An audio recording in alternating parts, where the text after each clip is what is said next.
sexta-feira, conversando agora com o ministro-chefe da Secretaria de Comunicação da Presidência da República, ministro Paulo Pimenta. Muito bom dia. Bom dia, prazer em poder conversar com vocês.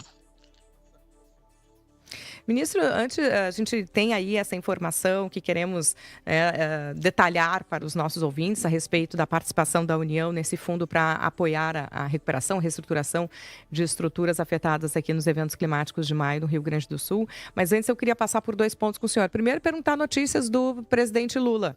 Alguma atualização e um pouco dos bastidores aí desse momento de saúde do presidente? Muito bem. Em primeiro lugar, a gente tomou uma decisão de trabalhar basicamente a partir dos boletins oficiais da equipe médica, né? E ontem o Dr. Calil, em 2 oportunidades, publicou boletins. No final da tarde de ontem, o presidente retirou o dreno, de manhã fez aquele procedimento. E o processo de recuperação está absolutamente exitoso, né? Nós esperamos aí que até o final da semana o quadro esteja totalmente estabilizado e que o presidente já possa ter alta no início da semana que vem. O senhor já falou diretamente com ele, não? Não. O presidente tá na UTI, nós estamos evitando totalmente envolver ele nas atividades cotidianas do trabalho. E aí, sobre as atividades cotidianas do trabalho, a gente sempre abre aqui o jornal com um pequeno editorial e alguns assuntos, e hoje o assunto era a questão das emendas parlamentares, esse levante que teve do Congresso em função da dificuldade da decisão do Supremo, né, em relação a critérios para a liberação. Eu queria que o senhor pudesse, pela sua experiência parlamentar e hoje na comunicação do governo, tentar traduzir para a gente por que há tanta resistência na questão da transparência e de planos de execução para a liberação das emendas.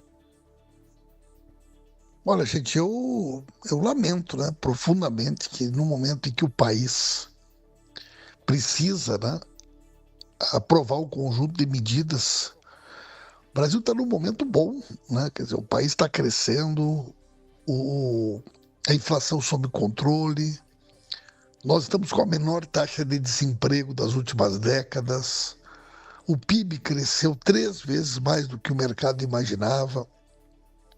Há um grande processo de ampliação da oferta de mercados novos para os produtos brasileiros. Tudo isso, quer dizer, são temas fundamentais para que a gente possa entrar no 25, nesse ritmo positivo, que não é bom para o governo, é bom para o Brasil.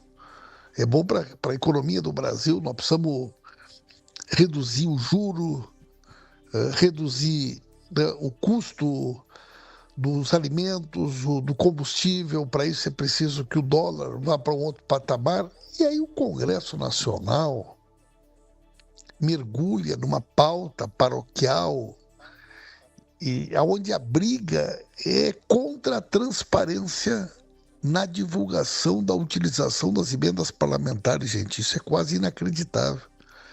Quer dizer, eu sou deputado, vocês sabem disso. Tudo que um parlamentar sempre quis é divulgar na cidade que ele fez uma emenda, né? Quer dizer, o parlamentar, ele faz uma emenda, de certa maneira, para atender o seu público, atender a comunidade, atender o seu estado. Agora, o parlamentar que não quer que a sua emenda seja divulgada, o parlamentar que briga para que não haja a obrigação da sociedade saber para onde que ele destinou um recurso, para qual projeto ele destinou o recurso, é algo absolutamente inusitado, né? E que colide com qualquer princípio da administração pública, da moralidade, da transparência.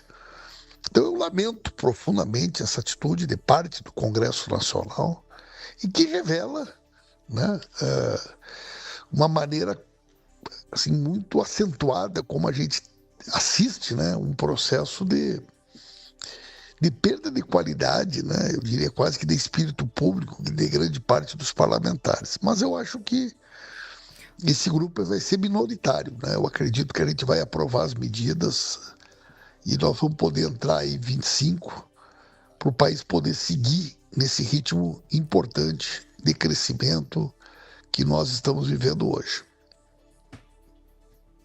Quase 2 bilhões já foram liberados. Mas vamos falar então sobre o fundo, que foi publicado, então, para quem nos ouve, uma medida provisória que autoriza que a União participe desse fundo para apoiar requalificação e recuperação de infraestruturas afetadas pelos eventos de maio. Eu falo eventos climáticos de maio de maneira ampla, porque foram diferentes dependendo da região do Rio Grande do Sul. Aqui em Porto Alegre, a inundação, em outras partes, vendavais, enxurradas, deslizamentos. Foram muitos eventos naquele maio de 2024.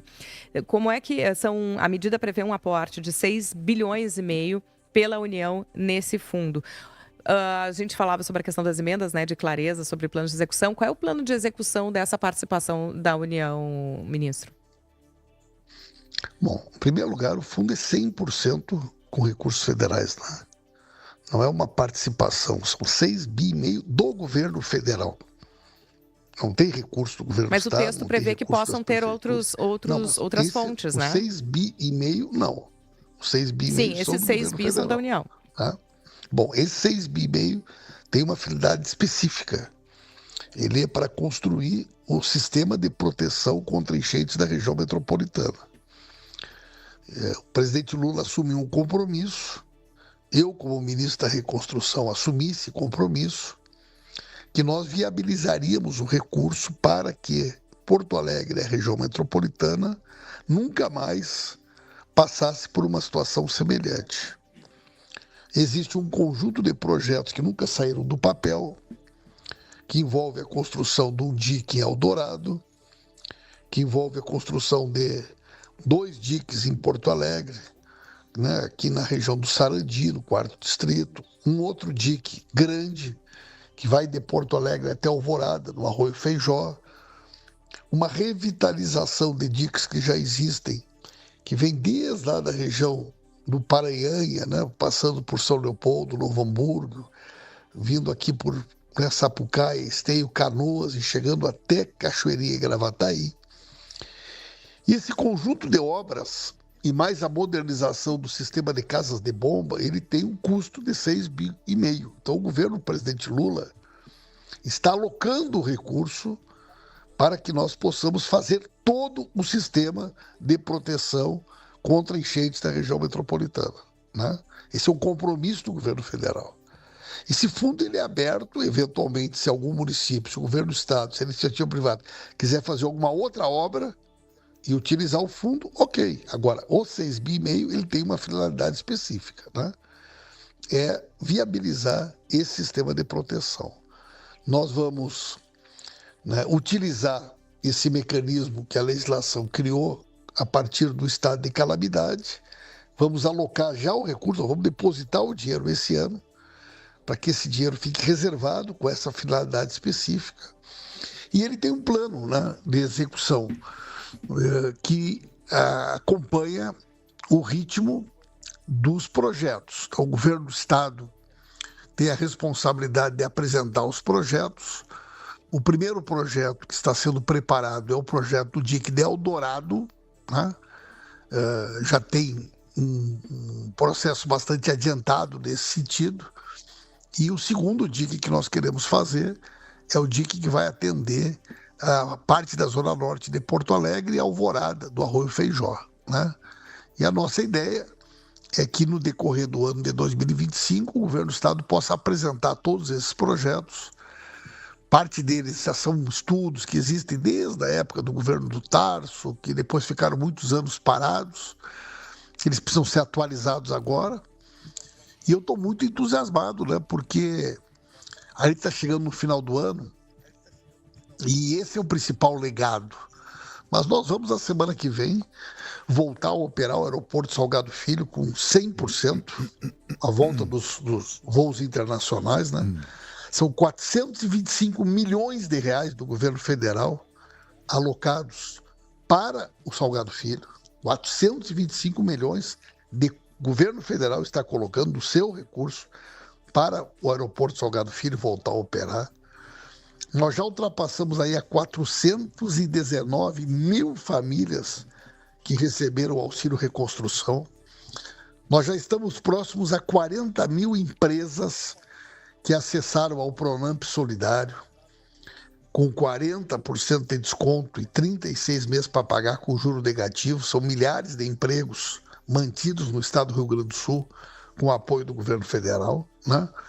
E nós vamos ter um apoio para renegociação, para anistia de dívida de agricultores e agricultoras atingidos pelas enchentes, que vai chegar próximo a 250 mil agricultores e agricultoras do estado do Rio Grande do Sul, que vão, de uma forma ou de outra, serem atendidos pelo governo federal, ou com abate de dívida, ou com anistia da dívida. Então, o apoio do governo federal para o Rio Grande do Sul, nesse processo de reconstrução, em nenhum outro estado, em nenhum outro momento do Brasil, existiu de forma tão intensa e de forma tão efetiva.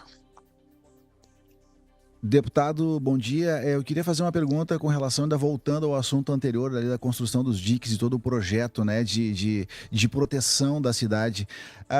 Porto Alegre corre algum risco de talvez, numa mudança de eleição, porque daqui a pouco a gente vai ter uma eleição presidencial, né, pela frente, a gente corre algum risco de não ter esses projetos concluídos, porque isso é o que mais acontece nas gestões políticas, né? Se aprova um projeto, se começa o projeto, troca a gestão para o projeto.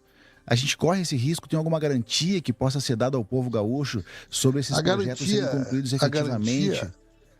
A garantia é exatamente o que nós vamos pegar esses 6 bilhões e meio, para que não haja qualquer tipo de risco, eles vão ser colocados agora, esse dinheiro, num fundo com finalidade específica. Esse recurso não pode ser utilizado para nenhuma outra finalidade, né? Então não é um dinheiro que vai ser liberado por mês, nem vai ser todo ele depositado no fundo agora. E nós precisamos fazer isso esse ano, até porque o decreto da calamidade federal, ele se extingue no dia 31 de dezembro, e nós temos que aproveitar, né, essa questão legal que o decreto nos permite, e nós vamos depositar esses 5 bilhões e meio nesse fundo que foi criado. Ministro, a gente tem aí 17 dias, né, para o fim do ano. Qual é a previsão de depósito para que a gente tenha essa notícia? A gente não depositou ainda por uma razão muito simples. Vocês estão acompanhando. Existe um processo de votação no Congresso Nacional de um conjunto de medidas que tem por objetivo ajustar cortes de orçamento, despesas de orçamento, né? E até mesmo para não criar mais uma polêmica fora do Rio Grande do Sul, porque nós do Rio Grande do Sul sabemos a importância do fundo, mas para evitar, né, um Congresso que, como você já disse, está aí do jeito que está se comportando, para dizer, olha, o governo está querendo cortar gasto, mas está depositando 6,5 bi aqui no fundo do Rio Grande do Sul, né? Quer dizer, muitos parlamentares sequer sabem que esse recurso, em função da calamidade, em função da emergência, é um recurso que está fora do teto de gastos, né? Por isso, inclusive, que ele foi viabilizado. Então, o nosso prazo é até dia 31, e até dia 31 ele vai ser feito, né? Tanto a criação do fundo como a medida provisória depositando o recurso na conta do fundo.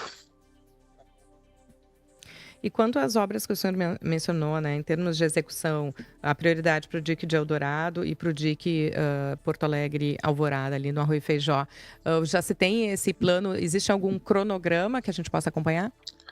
Bom, esse cronograma a gente vai cobrar ele do governo do estado, certo? Por quê? Porque nós vamos colocar o recurso e a execução vai ser feita pelo governo do estado com a nossa fiscalização, certo?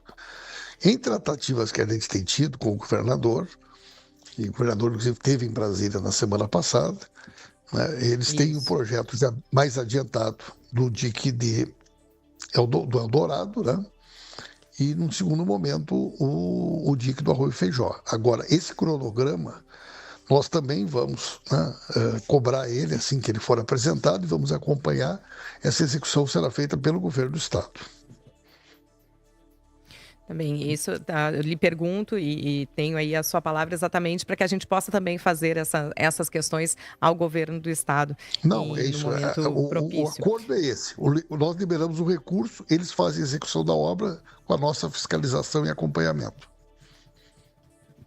Só para encerrar, a gente falando dessa questão do Congresso, por um lado tem os parlamentares cobrando e questionando, né, e barrando, resistindo à questão de transparência e planos de execução no que diz respeito a emendas parlamentares, mas o líder do governo no Congresso, Randolfo Rodrigues, disse essa semana que, além dessa liberação expectativa de 6 bilhões e 400 milhões em emendas de comissão e de bancada, o governo pretendia liberar cerca de 7 bilhões em emendas PIX, aí no valor de 14 bilhões. O senhor confirma isso?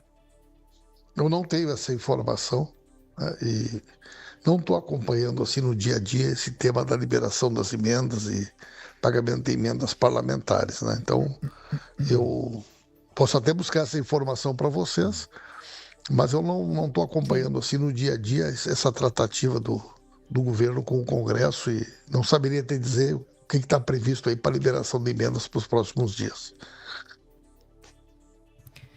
Tá certo. Muito obrigada pela conversa nesse início de manhã, ministro-chefe da Secretaria de Comunicação da Presidência da República. Agradeço a vocês. Ministro Paulo Pimenta.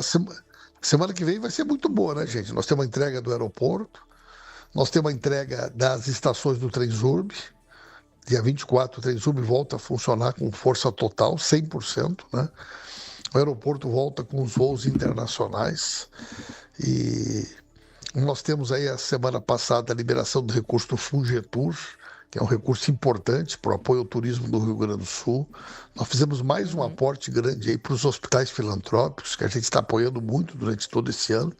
Eu vou fazer um balanço na semana que vem, mas eu estou muito satisfeito, assim, e muito orgulhoso também, né, de ter assumido essa tarefa esse ano de ministro da Reconstrução e ter ajudado de forma decisiva e direta, né, em todo esse trabalho. E também agora com 6,5 bilhões para a gente construir esse sistema de proteção aí da região metropolitana, para que a gente nunca mais viva numa enchente uma situação semelhante a essa que Porto Alegre, a região metropolitana, viveu. Um abraço, pessoal, e muito obrigado. Abraço, obrigado, bom dia. Nós também ficamos muito satisfeitos quando conseguimos anunciar e noticiar a execução, de fato, de cada uma dessas realizações. Porque também tivemos muitos anúncios desde maio e muitas questões que ainda não estão realizadas. Ainda temos pendências em termos de moradia, entrega de moradia. Então, conforme se realiza, de fato, tem o momento do anúncio e a gente vai vendo e cobrando e na expectativa da execução desse anúncio. Mas é preciso deixar claro uma coisa. Isso não é um favor do governo. Não. Isso é uma obrigação do governo. Muito bem lembrado. Então, assim, os políticos, eles não fazem favores. O trabalho deles é em prol da sociedade. Então, não tem nenhum favor aí, né? Isso é uma obrigação de restabelecer o Estado mediante a incompetência que se teve durante tanto tempo, com avisos e previsões, então que poderíamos ter uma catástrofe como tivemos, de fato. Então isso não é um favor. Assim, políticos não nos fazem favor.